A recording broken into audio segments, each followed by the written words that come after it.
I am honored to welcome to the stage Miss Laura Weidman Powers. And if you don't know who she is, you're about to know, and you never will forget. You know, you have a lot of people who talk about making change.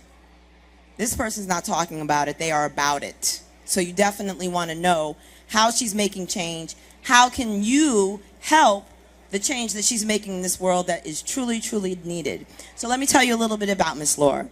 Laura Weidman Powers is the co-founder and CEO of CODE2040, a nonprofit which creates pathways to success in the innovation economy for Blacks and Latinos and Latinas. She brings to this work a background in entrepreneurship, nonprofit management, youth development, and technology. Laura has started 2 organizations in the education space. One nonprofit arts education organization in West Philly that is currently celebrating its 10th year, and for-profit tutoring company that gives rise to a book, Conspiracy of the Straight A. Right? Straight A Conspiracy, yeah. Straight A Conspiracy. Laura is currently celebrating its 10th year, and for nonprofit, Laura is currently, I already said that, sorry. I'm going to jump to the bottom. Laura is 2013 Echoing Green and Open Society Foundation's Black Male Achievement Fellow and a 2013 Stanford Social Innovation Fellow. Yeah, woo! We'll take those claps. The root named for one of the 100 most influential African Americans in 2013, and Goldman Sachs named her one of the 100 most intriguing entrepreneurs of 2013. Her work has been covered by the New York Times, Forbes, NBC, Bloomberg, Fast Company, NPR, and others. And she was interviewed on the stage by Peter Coffey yesterday, right before Tony Robbins. So I'm just saying, you need to recognize and give this lady some love. Let's go.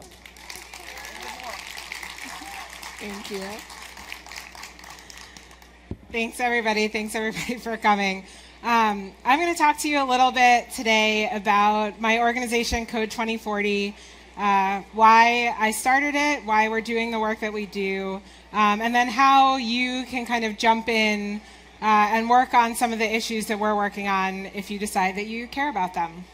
So CODE2040, as Leah said, is a nonprofit organization. We create pathways to success in the innovation economy for Blacks and Latinos.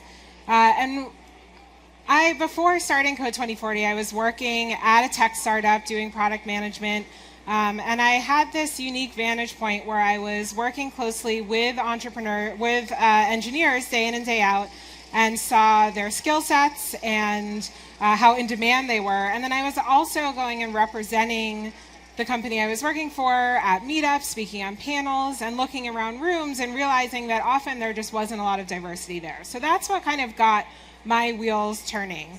But there were 2 trends on a macro level that really backed up these personal observations and explain why CODE2040 is so important. The first is that the economy of the United States is changing.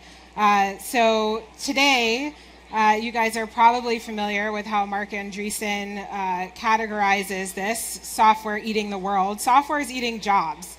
There are 1.4 million jobs in tech projected in the year 2020, but 70% of those jobs are projected to go unfilled. So we're actually not graduating students qualified to fill these jobs at the rate that we need to. So there's this real need for tech talent that a lot of you probably experience yourselves or have heard talked about in your companies.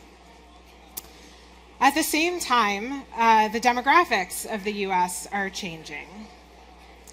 So minorities are actually driving population growth today. 90% of all population growth comes from minority groups. And CODE2040 actually gets its name from the fact that in the year 2040, people of color will be the majority in the United States. Blacks and Latinos will be 42% of the population. But at the same time that this demographic growth is happening, we see that these are groups that are left out of economic growth. So this was a graph that was really quite shocking to me the first time that I saw it. The average net worth of a white family is about 22 times that of a black family. The average net worth of a black family is under $5,000. For a Latino family, $7,500. And that's in contrast to $110,000 for a white family. So there's really significant economic disparities here that you can see with this simple comparison of net worth. It's not just net worth, though. Blacks and Latinos are also left out of tech. So what this graph essentially shows, this kind of downward sloping trend, is that Blacks and Latinos make up about 28% of the US population, and they're actually roughly about the same percent of the workforce. And they actually earn 18% of computer science degrees each year. So this is another number that people often find quite surprising. We talk a lot about the pipeline problem when it comes to diversity in tech, and there absolutely is so much important work to be done at all stages of the pipeline, getting more students of color interested and exposed to tech from a young age, getting more computer science in the classroom. But even for those students that make it all the way through and earn a college degree in computer science, 18% of those college degrees in computer science go to Black and Latino students, but you start to look at the industry and the numbers look way worse. So these numbers show 9%. For those of you who've been following the news over the last 3-6 months, you've seen these tech companies releasing their data, and you know that for the major tech companies in the Valley area, for Blacks and Latinos as part of their tech workforce, it's more like 4 to 5%. So there's a pretty big drop off between that 18% of computer science degree earners, which has held relatively steady over the past 10, 20 years, to the number of folks who are actually making it in the industry. And there's actually a great article about this in USA Today that came out this week. But that last number on the chart is really important too, because it's not just about are we getting these students their foot in the door, but are we making sure that they're prepared and have access to opportunities to be leaders in these organizations and to start their own. So less than 1% of venture-backed tech startup companies have a Black or Latino founder. So when you think about kind of the tech celebrities that we think about and talk about in the Valley, across the country, who people know about, there are very few role models of color who are all the way at these upper echelons and kind of getting the media coverage, getting to stand on stage.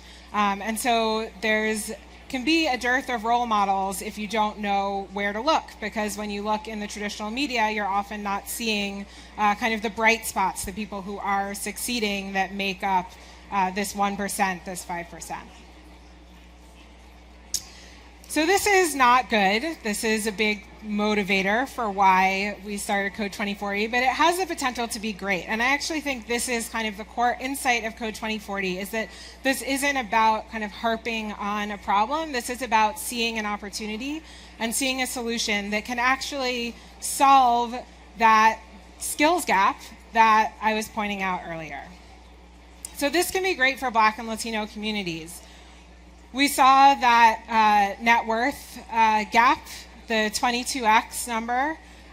This is a real opportunity to change that. So this is another one of my favorite images, a real insight that we came to. The average salary of a computer and information professional, a tech worker, is more than the median household income of a Black family and a Latino family combined.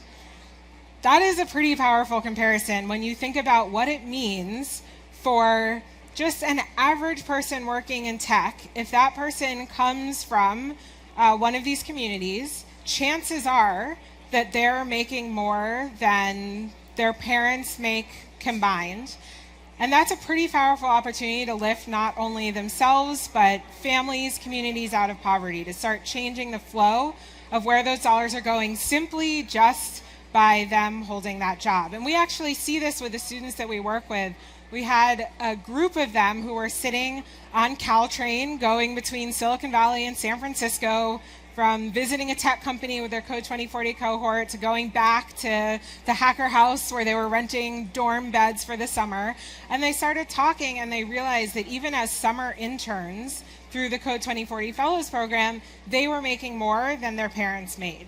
And that totally shifted their perception of what was possible for them in their life and who they could think about as inspiration, as role models, what they could achieve and what their future could look like. So this is a pretty powerful comparison when you start to think about what that means for the individuals on the ground. In addition to the dollar figure, there's also a lot of stability in these careers. So you see those open jobs, and they're not just any jobs, they're actually really good jobs. A lot of you in front of me probably have these jobs. You know exactly what I'm talking about. I had one woman who is a pretty well-known developer here in the Valley. She's worked for Facebook, Quora, Pinterest, and she said to me, you know, working for a startup at any moment can feel a bit risky, but really, if you're a proven developer in the Valley, there's always a job waiting for you. And that's something that we've seen borne out again and again by conversations and experiences of the people in our network as they talk about what it's been like to have a job as an engineer, as a developer. And the numbers nationwide look similar.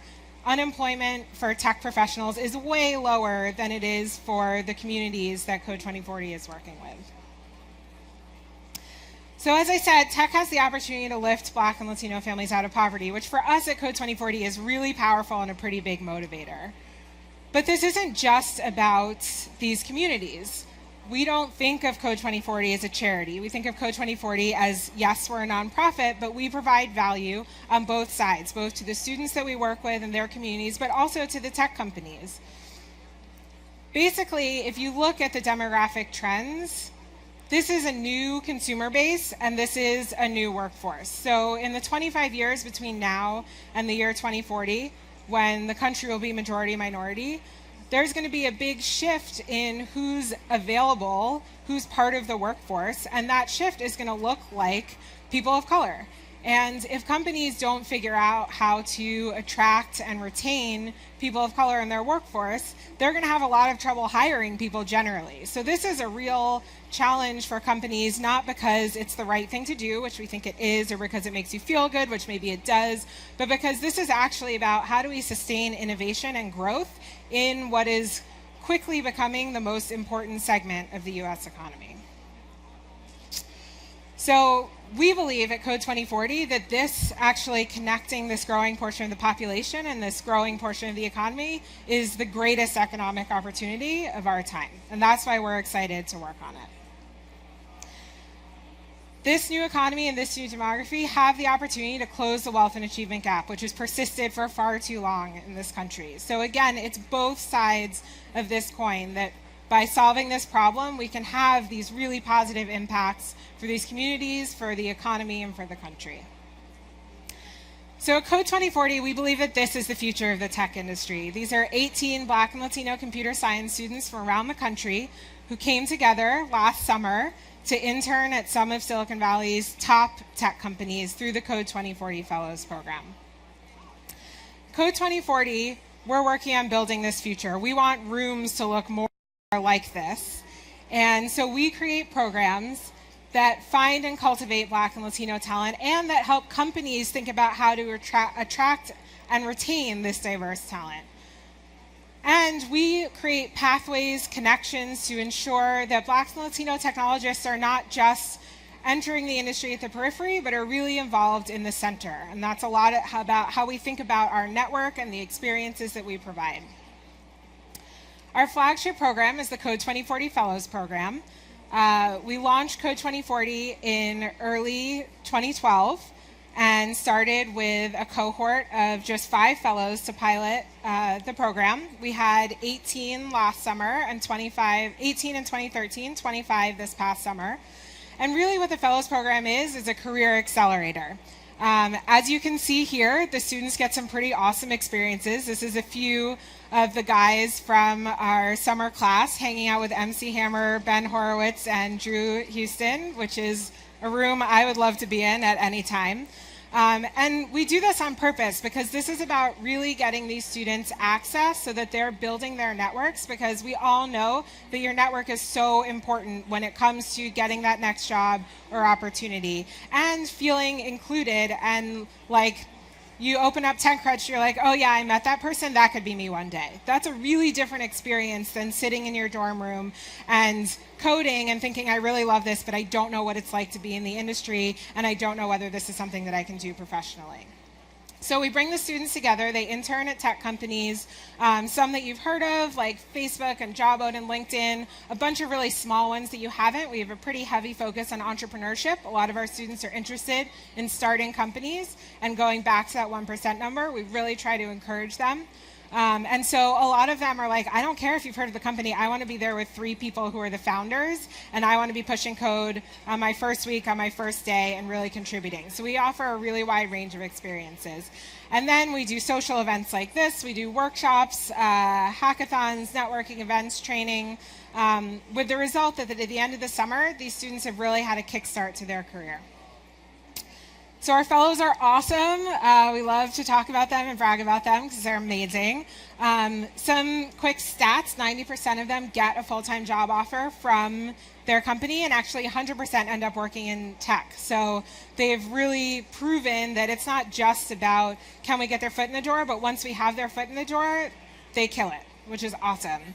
In addition to that, we have a really heavy focus on having our students think about how they can bring this experience back to their communities and their campuses. So we had actually 4 students who went to the CODE2040 hackathon, which is a diversity-themed hackathon.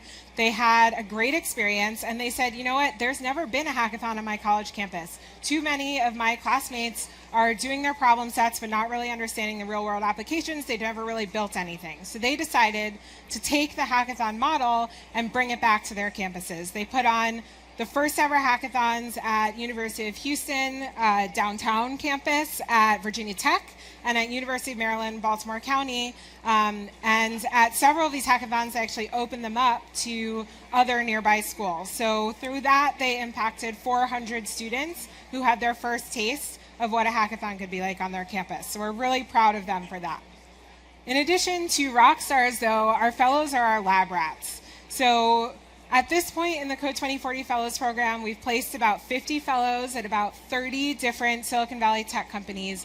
And through doing that, we've actually learned a lot about what it is that companies are looking for and how students are or are not showing up prepared and are able to kind of market themselves in a way that companies can recognize their talent. So we're using this insight to actually create more new scalable programming that we can deliver around the country, which we'll be piloting over the next few months and rolling out, so I can't give away too much. But we're really excited to take these core insights from here, Silicon Valley, kind of center of it all, and figure out how do we apply this to the really exciting tech ecosystems that are popping up, developing, and growing around the country, and to the thousands and thousands of Black and Latino students studying CS who aren't here or can't come here over the summer. Ultimately, when we think about CODE2040 and what we want to do, I think about the conversations that I have with a lot of people at a lot of companies that really want to solve this problem, but they don't know what to do. And so I hear over and over again, we would hire Blacks and Latinos, they just don't apply. We don't know where to find them, or there aren't any. So we know the data shows that that last one is not true. 18% of computer science grads are Black or Latino. They're out there. You may not know where to find them. We can help with that. And they may not apply because they may not look at your company as someplace where they feel welcome. They may look at your careers page and not see anybody that looks like them. They may never have known anybody that's worked at your company or a company like it. And they may look at your executives, at the articles about you, and never see a person of color mentioned. And so they might not apply. And so what CODE2040 is working on is once and for all banishing these excuses. So we're going out, we're finding the students, we're helping them understand that there are companies that are really excited to hire them. They may just not either have the resources or the bandwidth or the know-how to do all the research that CODE2040 is able to do, because this is our sole mission. So we want to get rid of these 3 excuses. Ultimately, our vision is a world in which Blacks and Latinos are proportionally represented in all facets of the innovation economy.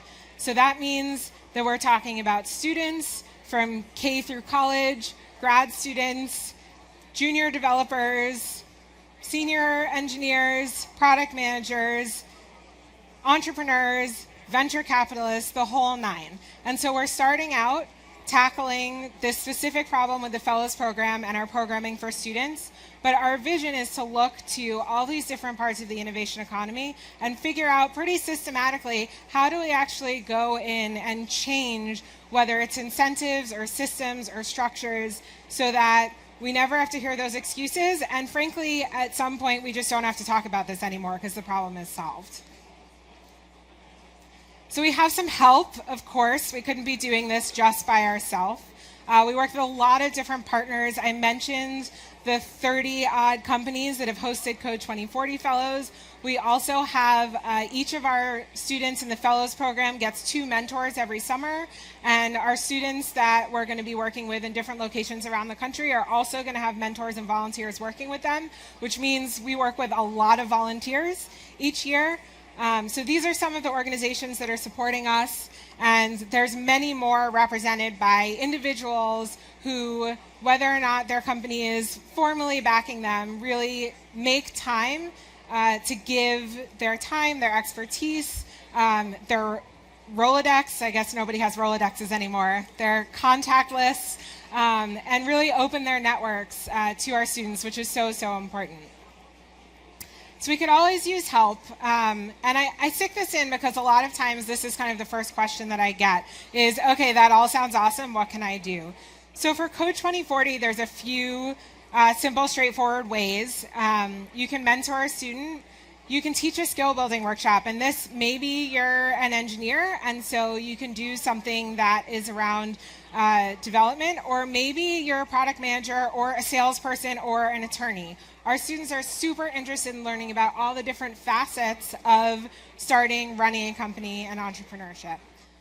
We're always looking for more companies to host fellows, to host events, to sponsor hackathons. There's a whole list of ways that companies can get involved. But more than just thinking about what CODE2040 needs, I want to make sure that people are aware that there are lots of other organizations working on this issue too. And each of these organizations has their own particular niche or focus. So depending on what you're passionate about, I promise you there's a place to plug in. So Girls Who Code works with high school age girls to teach intro to programming. Hack the Hood works over in Oakland with students to teach them programming and help them. They build websites for small businesses. Black Girls Code does workshops to expose middle school girls of color to programming. Kino Labs, my dear friend Kalima is going to be speaking at 5:30, I believe right over there. They do hackathons to expose students to their own power to create something in a short period of time. And there's many, many more. And Yes We Code actually has a great database of these organizations, so I encourage you to check them out too. There's plenty of places to plug in, whether it's CODE2040 or something else, if this is something that you care about. And finally, maybe you don't want to kind of go spend a bunch of your time volunteering, but you want to know what are small things that you can do. Or you're like, I work at a company that I love and I'm really passionate about, but they could use a little bit of help in this regard. So here's some small actions that you can take if you work at a company and you want to help out. The first one is actually something that I think is really cool. It didn't occur to me until I'd been a member of kind of a few different employee resource groups, are kind of a fancy name that some companies use for, like the Black Employees Network or the Hispanic Employees Network. There's usually a variety of them, women, gays and lesbians, etc. It turns out at a lot of places you can join these networks even if you're not a member of the group that they're designed to serve. So you can be an ally or an affiliate, and it's a great way to just broaden your social network and make sure that you know people from different backgrounds. I read an amazing statistic actually in the wake of a lot of the Ferguson coverage at the beginning, that for white people, their social networks are 91% white. And so it's actually statistically, in a lot of cases, If you're a white person, most of your friends are white. And it turns out that a lot of the way kind of getting on stage at a conference like this works, or maybe getting a project or a promotion or being asked to be a co-founder, a lot of that comes through your social network. And so if you don't branch out your social network, then you may not know people from different backgrounds that you can ask to join you in an endeavor. So this is one way to do it. There's also a lot of great coverage on this. I mentioned a USA Today article recently. USA Today actually has a whole section of their site that's devoted to diversity in Silicon Valley and tech. So I encourage you to check that out. There's probably a lot of great things that your HR department is doing and thinking about and working on. And so you can raise your hand to help with that. And then I also encourage people to think about what things your company's doing that might be accidentally exclusive. So this isn't about being intentional or being racist or anything like that, but maybe it's the types of activities that your company does on offsites, or things like the music that's playing, or other things like that that just signal who's in an in-group and who's in an out-group, the references that are made at company meetings. So think about those things and just be aware and create a way, maybe it's anonymous, for you to share those things at your company so that you can get rid of them. And the last thing is to make sure that you're sharing job openings with a variety of social circles. This goes back to the idea of who's actually in your social network. When you get a job posting from your company and you put together that email list to send it out to, be thoughtful about who's on it and make sure you're asking people to forward it on to their networks that maybe you don't have access to. My co-founder, Tristan Walker, who runs an awesome company called Walker & Co., whose first product is Bevel, an end-to-end shaving system for men of color. You should check it out. He has a practice that he does where when he has a job opening, he sends it out and he says, before you send me a recommendation, I want you to think if there's a woman or a person of color that you can recommend for this job. And once you've thought about that, then send me all your candidates regardless of race or gender. But make sure that you consciously stop and think about whether there's people from underrepresented backgrounds that you can recommend. And that's worked extremely well for him. Ultimately, though, I hope that you can take away from this that while this seems like a big, messy, and tractable problem, and it is, there's a lot of small things that you can do to make a difference. So if you want to get involved with CODE2040, you can tweet us or email us, but just generally think about how you can just keep this in the back of your mind as you go about the rest of your conference, go back to your jobs, because this is a really big issue, and I hope that you guys will all care about it too. Thank you.